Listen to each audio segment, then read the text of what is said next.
அன்பு நேயர்களே வணக்கம். லோகா சமஸ்தா சுகினோ பவந்து, வாழ்க வளமுடன். இன்றைய பதிவுல மிக மிக சக்தி வாய்ந்த வெள்ளிக்கிழமை, மிக முக்கியமான மகா நிகழ்வுகள் அனைத்தும் ஒன்றாக இணைந்து வரக்கூடிய அதிசக்தி வாய்ந்த வெள்ளிக்கிழமை. நீங்கள் நினைத்தது நடக்கும், கேட்டது கிடைக்கக்கூடிய அப்படிப்பட்ட ஒரு நாள். நாளைய தினம் சித்திரா பௌர்ணமி, சித்திரகுப்த ஜெயந்தி, கள்ளழகர் வைகை ஆற்றில் இறங்கும் வைபவம், சத்யநாராயண பூஜை, இப்படி அனைத்து சக்தி வாய்ந்த நிகழ்வுகளும் ஒன்றாய் இணைந்து வரக்கூடிய இந்த வெள்ளிக்கிழமை. இந்த நாளை நிச்சயம் தவற விடாதீர்கள். உங்கள் வாழ்க்கையில் உள்ள கர்ம வினைகள் அனைத்தும் நீங்கி செல்வ செழிப்பு, ஐஸ்வர்யம் பெருகுவதற்கு நாளைய தினம் நீங்கள் செய்ய வேண்டிய வழிபாடு மற்றும் அதனுடைய பலன்கள், பரிகாரங்கள் என்ன என்பதை பற்றி ஒவ்வொன்றாக இந்த பதிவில் பார்க்கலாம். அதற்கு முன்னால் இதுவரை நமது சேனலை சப்ஸ்கிரைப் செய்யாத அன்பர்கள் சப்ஸ்கிரைப் செய்து பெல் பட்டனை அழுத்தி தொடர்ந்து இணைந்த ஆதரவு தர அன்புடன் கேட்டுக்கொள்கிறேன். நாளைய தினம் மே 1 2026 சித்திரை மாதம் 18ஆம் நாள். இது எப்பொழுதும் வார வாரம் வரக்கூடிய வெள்ளிக்கிழமை போல் அல்ல, சாதாரண வெள்ளிக்கிழமை அல்ல, மகா சக்தி வாய்ந்த சித்ரா பௌர்ணமியுடன் கூடிய ஒரு வெள்ளிக்கிழமை, வருடத்தின் முதல் பௌர்ணமி. இந்த நாள்ல நாம் செய்யக்கூடிய வழிபாடு என்பது நம்முடைய பாவங்கள் அனைத்தும் நீங்கக்கூடிய ஒரு மிக முக்கியமான நாள். இன்றைய நாள்ல சித்திரகுப்த வழிபாடு நமக்கு சகல விதமான நன்மைகளை தருவதோடு மட்டுமல்லாமல் அனைத்து தோஷங்கள், பாவங்கள் அனைத்தையும் தீர்க்கக்கூடிய ஒரு மிக அற்புதமான நாள். இந்த சித்ரா பௌர்ணமி அன்றுதான் சந்திர பகவான் முழு பலத்துடன் சித்திரை நட்சத்திரத்தில் சஞ்சரிக்கக்கூடிய நாள் தான் சித்ரா பௌர்ணமி. இந்த தினம் சித்திரகுப்த வழிபாட்டை நிச்சயம் நாம் தவறவிடக்கூடாது. சித்ரா பௌர்ணமி என்றால் சித்திரகுப்தரை நிச்சயம் மறக்காமல் நாம் வழிபாடு செய்ய வேண்டும். யமதர்மனுடைய கணக்காளர் தான் சித்திரகுப்தர். இந்த சித்திரகுப்தரை இந்த நாளில் நாம் வழிபாடு செய்வதனால் நம்முடைய கர்ம வினைகள், தெரிந்தும் தெரியாமலும் செய்த பாவங்கள் அனைத்தும் நீங்கும். அது மட்டுமல்லாமல் மதுரையில் இந்திரன் தனது பாவங்களை நீங்க சொக்கநாதரை வழிபட்ட நாளும் இந்த நாள் தான். இன்றைய தினம் புத்த பூர்ணிமா, கௌதம புத்தர் பிறந்த மற்றும் ஞானம் பெற்ற நாளும் இந்த நாள் தான்.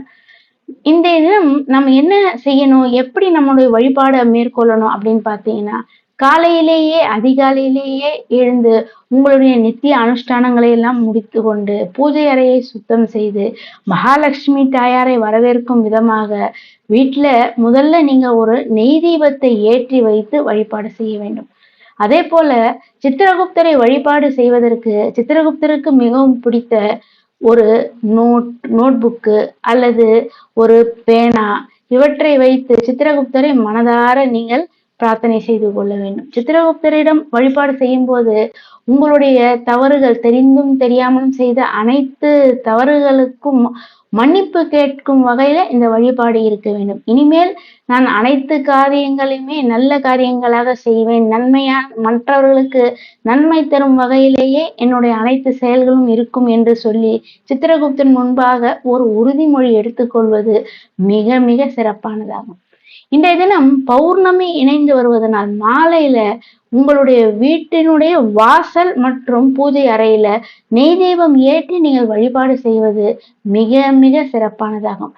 இன்றைய தினம் மிக முக்கியமாக நீங்கள் அன்னதானம் வழங்குவது அல்லது சித்திரகுப்தரை நீங்கள் பிரார்த்தனை செய்து சித்திரகுப்தருக்கு உகந்த அந்த நோட்புக்கு, பேனா, அதாவது கல்வி பயிலக்கூடிய அந்த சாதனங்கள், அவற்றை புஸ்தக பை இவற்றை ஏழை எளிய மாணவர்களுக்கு தானமாக தருவது, நவதானியங்களை நீங்கள் அந்த படி அளக்கும் படி இருக்கிறது அல்லவா, அது நவதானியங்கள், பச்சரிசி, வெல்லம், பருப்பு இவற்றையெல்லாம் கலந்து தட்சணை வைத்து, வெற்றிலை பாக்கு இவற்றையெல்லாம் வைத்து, நோட்புக்கு, பேனா அனைத்தையும் வைத்து ஒரு ஏழை அந்தனர் அல்லது ஏழை கல்வி பயிலக்கூடிய மாணவர்களுக்கு தருவதனால் உங்களுடைய கர்ம வினை நீங்குவதோடு மட்டுமல்லாமல் 7 ஜென்ம பாவங்கள் அனைத்தும் விலகும். கேது தோஷங்களினால் ஜாதகத்துல பாதிக்கப்பட்டிருப்பவர்களுக்கு கேது தோஷங்கள் அனைத்தும் விலகும். அது மட்டுமல்லாமல் இன்றைய தினம் நீங்கள் செய்யக்கூடிய இந்த வழிபாட்டினால் உங்களுடைய கர்ம வினைகள் நீங்கும். தெரிந்தும் தெரியாமலும் செய்த அனைத்து பாவங்களையும் சித்திரகுப்தர் நீக்கி அருள் புரிவார்.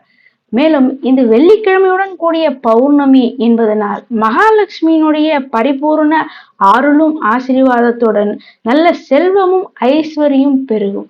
மேலும் நில ஒளி அந்த மாலையில அந்த பௌர்ணமி நிலவை கண்டு நாம் வணங்கி வழிபாடு செய்வதனால் நம்முடைய மனக்கவலைகள் எல்லாம் நீங்கி நல்ல தெளிவு என்பது உண்டாகும். இன்றைய தினம் சித்திரகுப்தரை நீங்கள் மனதார பிரார்த்தனை செய்து பூஜை முடிந்தவுடன் ஒரு வெள்ளை பேப்பர்ல மஞ்சள் தடவி ஓம் சித்திரகுப்தாய நமக என்று 108 முறை எழுதி நீங்கள் சித்திரகுப்தரை வழிபாடு செய்வது என்பது இது உங்களுடைய தலையெழுத்தையே மாற்றக்கூடிய, உங்களுடைய விதியையே மாற்றக்கூடிய ஒரு எளிய பரிகாரம் மற்றும் வழிபாட்டு முறையாகும். இதை எளிமையாக அனைவராலும் செய்ய முடியும். இதை இந்த நாளில் செய்வதற்கு நிச்சயம் தவறாதீர்கள். சித்திரகுப்தனுடைய பரிபூர்ண அருள் என்பது நிச்சயம் கிடைக்கும். இந்த வெள்ளிக்கிழமையை ஏன் நிச்சயம் தவறவிடக்கூடாது என்றால், இன்னும் சில தினங்கள்ல அக்னி நட்சத்திரம் என்பது துவங்க ஆரம்பிக்கிறது. அதற்கு முன்பே வரக்கூடிய இந்த வெள்ளிக்கிழமை அன்றைய தினம் அனைத்து சிறப்புகளும் ஒருங்கே இணைந்து வரக்கூடிய இந்த மகா பௌர்ணமி இந்த நாள் எதிர்மறை ஆற்றல்களை எல்லாம் நீக்க நமக்கு கிடைத்த ஒரு அருமையான வாய்ப்பு. அதனால்தான் இந்த நாளை நிச்சயம் அனைவரும் தவறவிடக்கூடாது.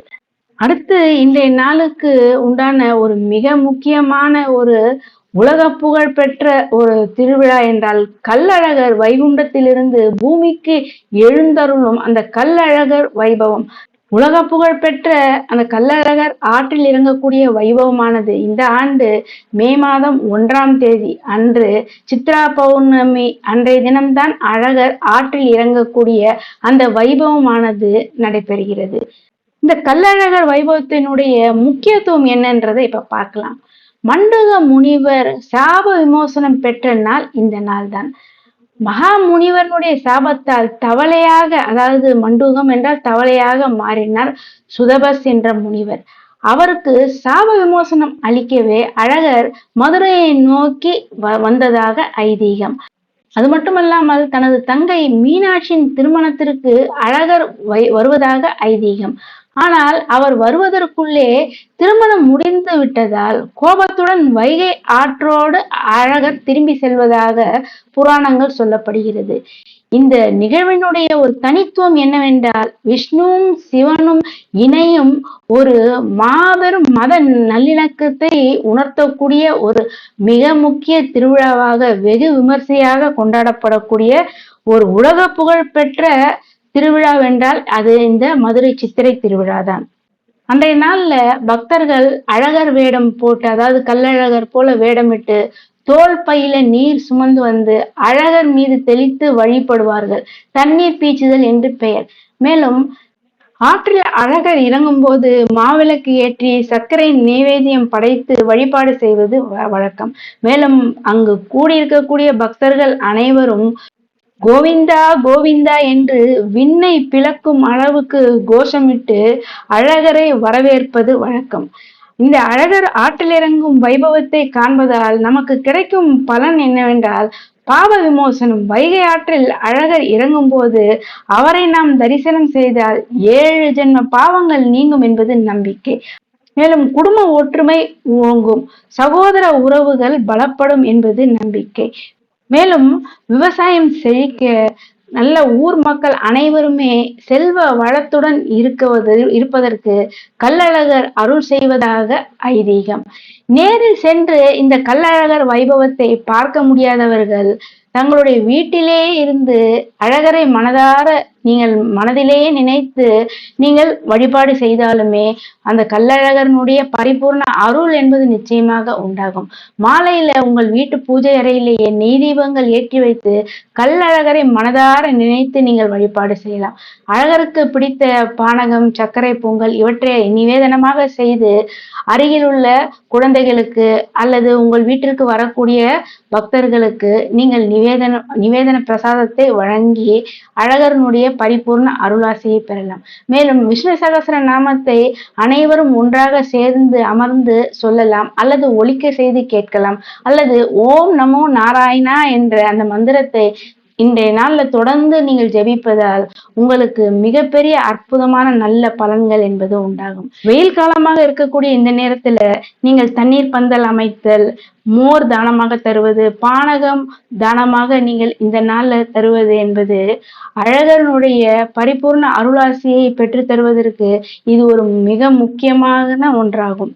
மறக்காமல் நின்று பௌர்ணமி என்பதனால் அந்த நிலவினை நீங்கள் அந்த நில ஒளியை தரிசனம் செய்து அப்பொழுது மகாலட்சுமி தாயாரை மனதார நீங்கள் பிரார்த்தனை செய்வதனால் அனைத்து விதமான செல்வ செழிப்பு ஐஸ்வர்யம் என்பது உண்டாகும்.